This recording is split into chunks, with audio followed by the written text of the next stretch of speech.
I'm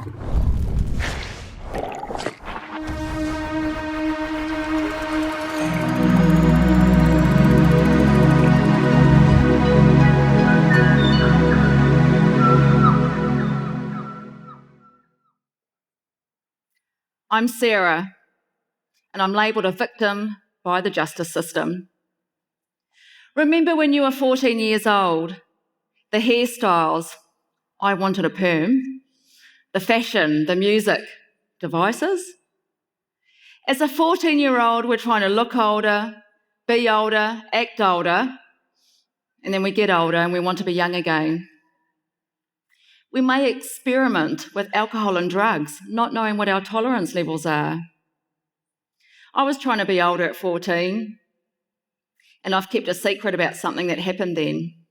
Everyone has secrets. Could be shoplifting, driving a car when you shouldn't have. Maybe you smoked cigarettes or something else. Secrets are great, they're safe. They may pop up, but you can put them back in their box. I shared a secret for the first time last year. I reported it to a police station. Why, after 35 years, would you say anything? Keeping a secret is safe, but letting it out is scary. Fear of being judged, blamed, shamed.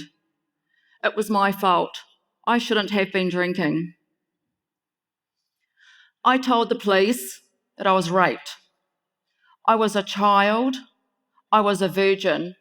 I did not give consent. That was my secret.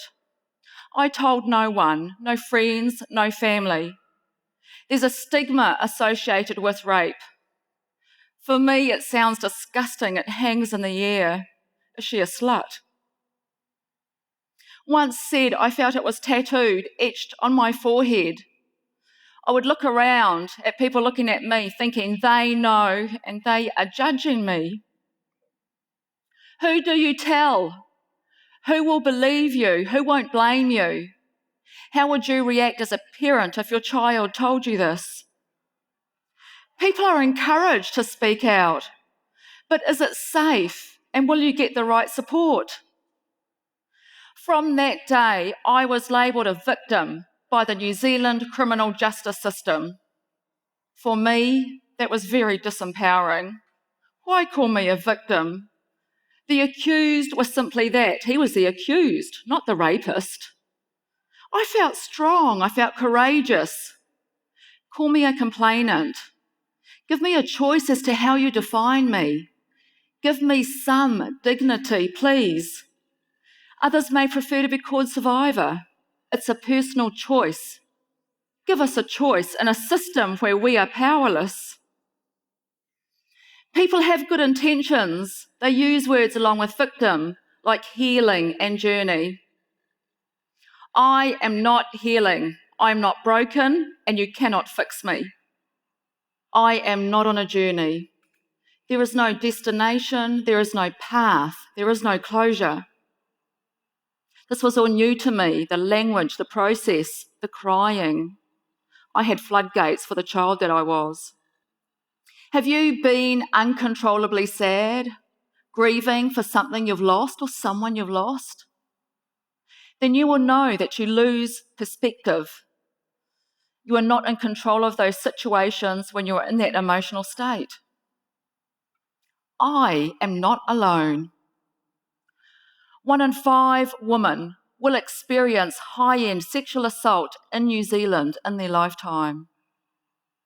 Look around at how many people are here. A secret shared or not shared, or maybe you can't look around. So where is the national body for those reporting rape? Our systems are broken and fragmented. I phoned rape crises. This is where it gets good. Please hang up and phone 111 if this is an emergency. Press 1 for Northland, press 2 for Auckland, press 3 for Waikato. I hung up. I wasn't trying to get a bank account balance. I was reporting rape. Sometimes you won't even get a real person answering that phone. I got the courage to phone up again, and I was referred to the police. How many people don't phone back? It takes courage to report a sexual assault.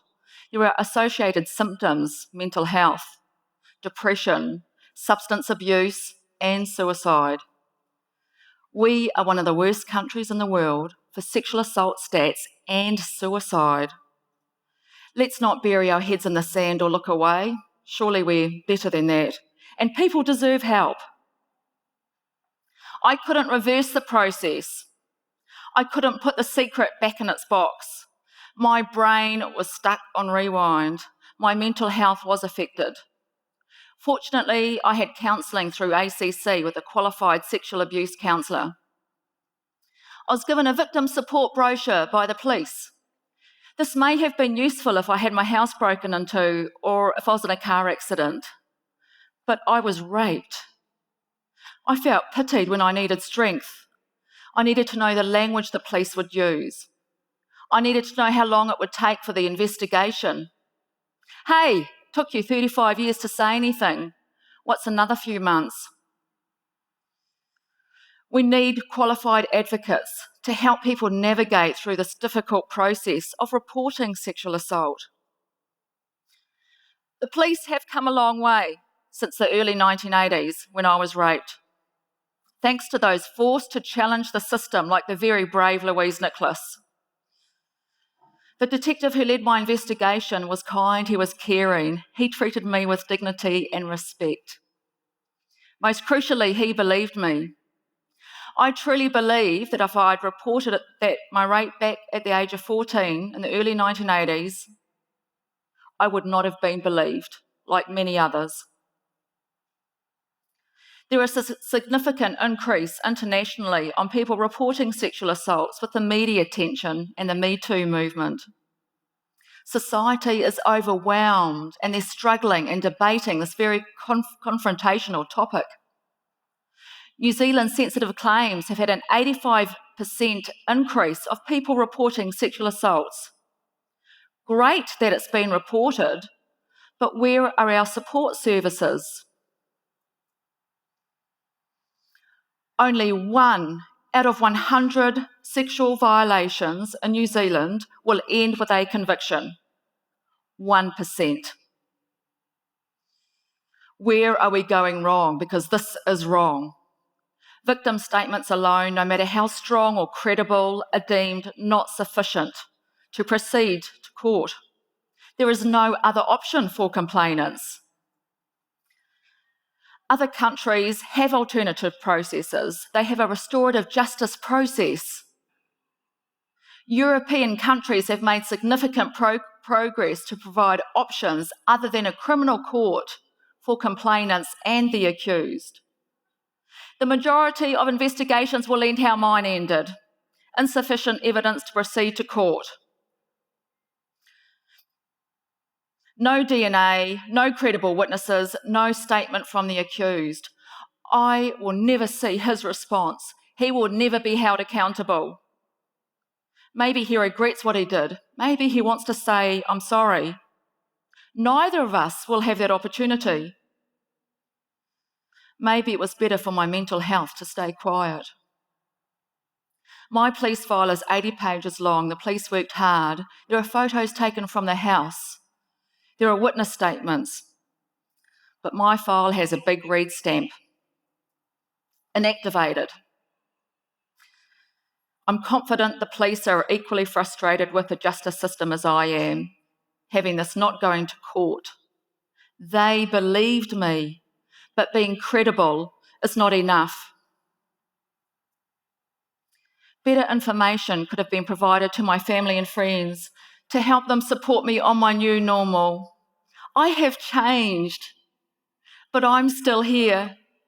Don't bring up the rape with me. I'll choose to talk about it when I'm ready. Give me reasons to be happy. Give me happiness and laughter in my life. I just want to be normal. We must do better. Firstly, we can have a national body with trained advocates other than unpaid volunteers. We can centralise our broken and fragmented systems. We can change the language. We can explore legislative reform. We can have alternative processes other than the trauma of a criminal court for both the accused and the victims. Thirdly, we can increase resources for the police so they can conduct their investigations in a timely and thorough manner. Don't leave us waiting. If this has triggered something for you, this is a really good number to phone. You will actually get a person on the end of the line, and it's available 24/7. It's for people who are in any situation, even before an event happens. I encourage you to share this with family and friends. My name is Sarah Strong.